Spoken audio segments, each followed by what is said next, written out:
Bonjour à tous, bienvenue sur une nouvelle vidéo, moi c'est Guillaume, photographe spécialisé dans le mariage. On va parler aujourd'hui de créativité. C'est quoi la créativité? Comment on est plus créatif? Et qu'est-ce qui fait qu'on ne l'est plus peut-être aussi? Mais en gros, on va parler de ce sujet qui est hyper intéressant de manière globale et assez de manière synthétique bien sûr, puisque le but de la vidéo, c'est de nous encourager à aller faire des photos.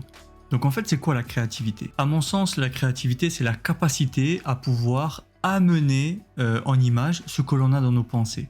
Ça va pas plus loin que ça pour moi. C'est pas la peine de trop complexifier le sujet, de l'amener sur un aspect mystique, légendaire ou quoi. Pour moi, la créativité, c'est tout simplement cette capacité à amener en photo tout le projet que nous avons en tête. Effectivement, c'est pas facile parce que des fois, j'ai envie de prendre en photo un éléphant qui s'envole, tout ça. Bon, là, va falloir faire du Photoshop, mais quand il s'agit de tout simplement créer, eh bien, il suffit tout simplement d'être créatif. Donc, on va expliquer comment être créatif. La première chose, c'est qu'elle dépasse, elle amène vers une autre manière de penser. La créativité te permet de voir les choses différemment. Donc, c'est ce que moi, j'appelle véritablement être créatif. C'est aussi ce côté-là où on va sortir de son approche traditionnelle pour tout simplement aller vers une direction qui est un peu différente et qui casse les codes parfois. Donc en fait, pour être pleinement créatif, le premier conseil que je peux te donner, c'est de t'intéresser au sujet qui te passionne. C'est d'aller vraiment en profondeur dans cette direction-là. Qu'est-ce que je veux dire par là? En fait, moi par exemple, j'aime tout ce qui correspond à la nature. Si je veux être un peu plus créatif, lors de mes mariages par exemple, eh bien, je vais proposer à mes couples de les prendre en photo au pied d'un arbre, au pied d'une rivière, au bord d'un lac. Ça va en tout cas m'encourager à développer ma créativité.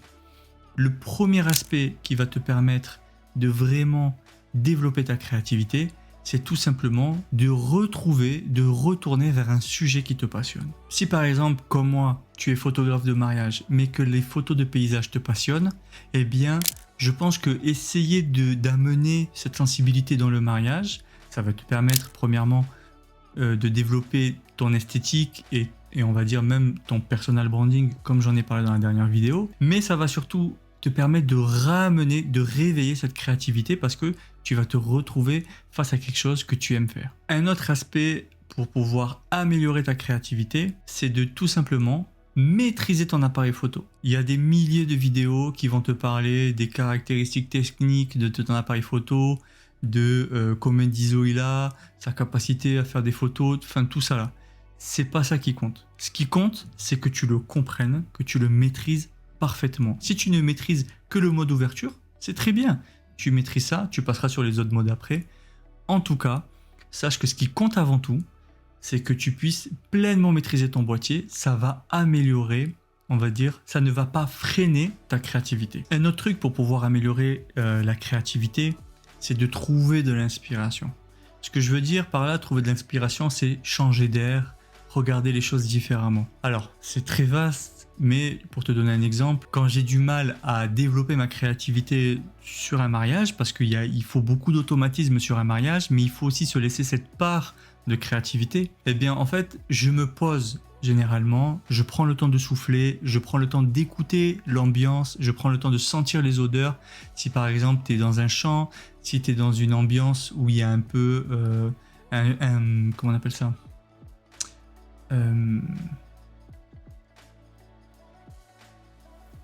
le gars n'a pas de vocabulaire. Une maison en bois, un chalet, on appelle ça un chalet, on n'appelle pas ça une maison en bois. Si tu te retrouves tout simplement dans un lieu plutôt urbain, ben c'est prendre le temps d'écouter cette ambiance-là, arrêter de regarder, prendre le temps d'écouter, de sentir, et généralement ça t'amène vers d'autres horizons. Il y a un autre aspect, quand je parle de trouver l'inspiration, c'est tout simplement de regarder ce qui se fait dans d'autres arts. Ça peut être la sculpture, ça peut être la peinture, ça peut être le sport. Tu vas trouver des directions qui sont différentes et qui vont pouvoir t'inspirer en images. Je prends l'exemple de le sport. si tu regardes un peu les sportifs, tu vas pouvoir peut-être penser à comment capturer ça en photo. Eh bien, vouloir capturer ça en photo, tu peux peut-être l'amener dans ton domaine après. C'est une manière de développer ta créativité. Je pense pas qu'il y ait de bonne ou de mauvaise façon d'amener l'inspiration, mais ce que je veux dire par là, c'est que il faut avant tout changer de direction, changer d'air tout simplement, parce que le fait d'avoir une routine amène souvent à avoir beaucoup trop d'automatisme, et c'est l'automatisme qui empêche la créativité. Donc justement, pour un peu casser ce côté d'automatisme, il y a un autre truc que tu peux éventuellement faire, c'est changer de point de vue. Dans le sens où tu es habitué à prendre toutes les choses à ta hauteur, mais peut-être des fois te mettre en plongée, te mettre en contre-plongée, chercher des angles, te mettre plus près d'un mur, te mettre, prendre des éléments et les mettre, tu vois, par exemple, devant l'objectif. Ça crée des ambiances. C'est à toi à chercher. Il faut changer de point de vue, t'amener vraiment vers une direction qui va casser tes automatismes. Une approche pour moi que je me suis vraiment forgée, qui me pousse à développer ma créativité facilement, c'est d'avoir bien compris que la photographie ne représente pas la réalité. Ce que je veux dire par là, c'est que la photographie, en fait, c'est tout simplement un moment clé qui est propre à ma sensibilité que j'ai capturé. Ce moment clé, en fait, n'appartient pas forcément au sujet. On va parler d'une mariée, par exemple, qui jette son bouquet. Quand la mariée jette son bouquet, elle a tout son feeling, elle a tout son ressenti, elle a toute l'émotion qui passe à ce moment-là. Si je demande à la mariée, qu'as-tu retenu de ce moment? Elle va dire, oh là là, c'était Elodie qui a chopé le bouquet. Moi, ce que j'aurais pu retenir de ça, c'est la hauteur à laquelle elle a lancé le bouquet, c'est la façon dont elle a lancé le bouquet, ça pourrait être plein de choses qui sont différentes, c'est l'endroit où elle a lancé le bouquet. La mariée et moi, nous avons deux visions différentes. C'est pour ça que j'ai bien compris que la photo ne représente pas la réalité. Elle représente un moment clé selon ma sensibilité. Cette définition, en fait, pour moi de la photo et de la réalité, le fait que la photo ne reflète pas la réalité, cette définition-là m'a poussé à un peu plus être créatif. Ça m'a poussé à être un peu plus créatif parce que je me suis dit, finalement, si la photo ne représente pas la réalité, je peux me permettre d'amener mon image dans une autre direction. Et sur certaines photos, je me suis amusé à amener un peu plus de flou. Pas forcément avoir une image hyper nette. Et je me rendais compte que des fois, avoir une image avec un peu plus de flou permettait tout simplement d'accentuer le message, d'accentuer l'intention du moment, ou permettait d'accentuer, on va dire, le ressenti du moment. Pouvoir faire une image floue, parce que le flou, souvent on aime dire que c'est l'ennemi du photographe, mais pour pouvoir faire une image floue, il faut avant ça maîtriser ton appareil. Donc c'est pour ça que, comme je l'ai dit avant, tout simplement maîtriser ton boîtier va te permettre d'être plus créatif.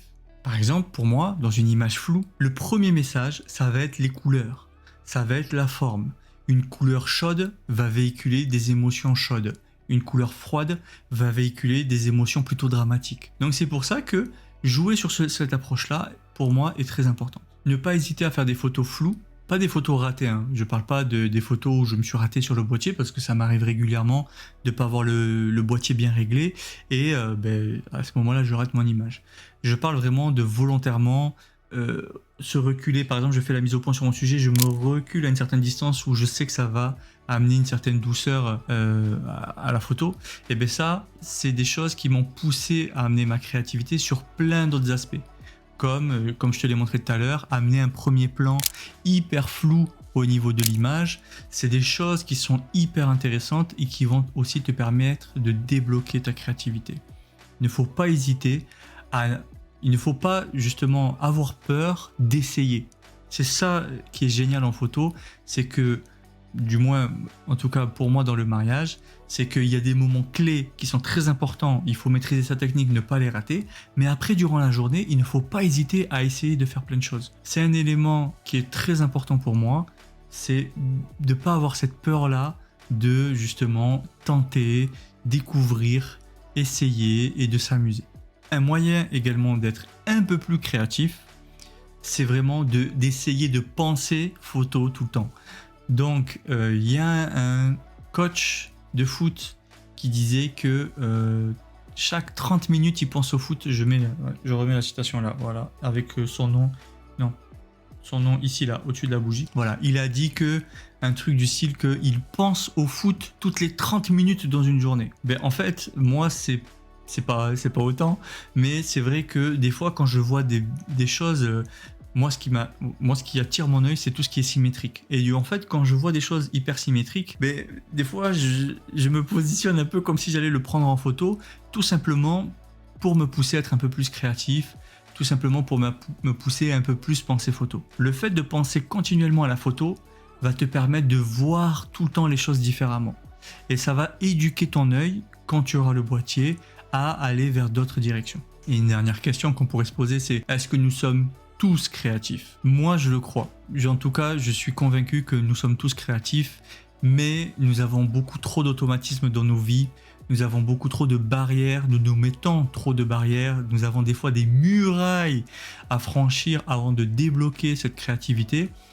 C'est propre à chacun, il suffit tout simplement d'avoir cette envie de dépasser tous ces mauvais automatismes que nous avons, parce qu'il y a les bons et les mauvais automatismes. À mon sens, je pense que ce qui est essentiel pour un photographe, c'est justement de développer ça.